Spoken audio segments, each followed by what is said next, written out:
Hi everyone, and thanks for joining. I know that everyone is getting ready for Halloween, so today we're going to make this very cute Halloween sign that can also be used as a cake topper. I absolutely love it with this little ghost and the flying bats, so I decided to place mine in my front door. This project is very easy and everyone can make it, even if you're a beginner. I got this design on the Cricut design space and we'll share the link in the description. First, you will need to cut all the different elements using your cutting machine. Then, after the cutting step, you will have all the parts that we have here. So, the 4 background layer that we want to have different colors, then the Happy Halloween part with 3 different colors, and the ghost in black and white. To assemble the different layers, I'm using some double-sided square foam to add some more relief to this project, double-sided tape for bigger designs, and the glue pen for the fine design. Here I'm using it for the ghost contour. If you prefer and you don't have a glue pen or square foams, you can just use glue for the entire project. The final design will be slightly flatter than what we get in this video, but it will still look absolutely amazing. Let's start by assembling the Happy Halloween part. For the color I choose, white is my background, then we add the black layer above, and we're finishing with Happy Halloween in shiny purple. Before adding the glue or the tape, I like to overlay them to make sure that I have them in the correct side and to put them in order. Here we just have 3 different layers, but it starts to become trickier when you have more layers. I'm using double-sided tape, but you can use glue as well. You just want to make sure to apply the glue on the black layer and not the white side, as we want to keep a white contour visible.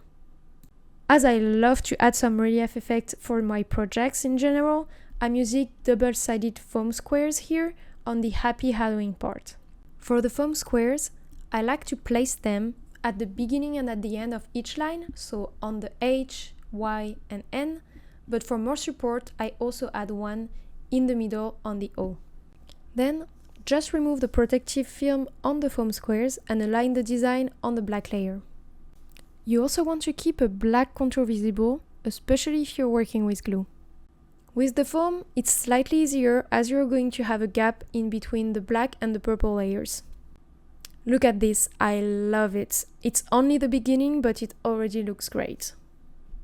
For the next step, we are assembling the ghost.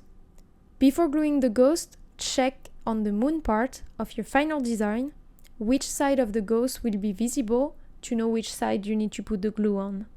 For the very fine design, like the contour, I like to use the glue pen, and I'm working on a silicone mat to avoid to put any glue on my table. When you add the glue to the ghost contour in black, then you just align the black contour on the white layer of the ghost and add the eyes. Look how cute this little guy is. Now, it's time to assemble the background with the moon and the bats. Before gluing anything, it's better to have the different layers placed in order on the side. Just looking at your Canva on Cricut Design Space, you will easily find the right order. For this project, we'll start with the shiny purple, then white, then black, and we finish with the holographic moon. To glue the white layer, I'm using double-sided tape, making a V shape for the bats and adding some straight line on the moon in the middle and at the extremities. As we did for the Happy Halloween part, we want to place each layer leaving a small contour of the layer below visible.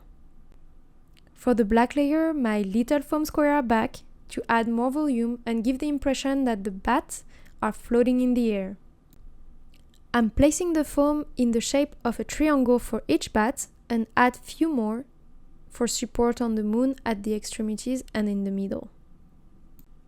Then we glue the holographic moon on the top of the black layer. If you're not used to craft with the square foam, you could glue the holographic moon first on the black layer, then add the square foam to the black layer and assemble on the white layer. Here we go again. I love the foam square and the effect they give, so I'm using some more to finalize this project. we want to have the ghost and the happy Halloween part to be really floating above the design. To place the happy Halloween on the ghost, take the first layer of the background in shiny purple as your reference. Congrats, you made your Halloween sign! I hope you had fun making this project together. Let me know if you have any question in the comments. Like and subscribe for more. See you for the next creation. Have a great day and happy Halloween!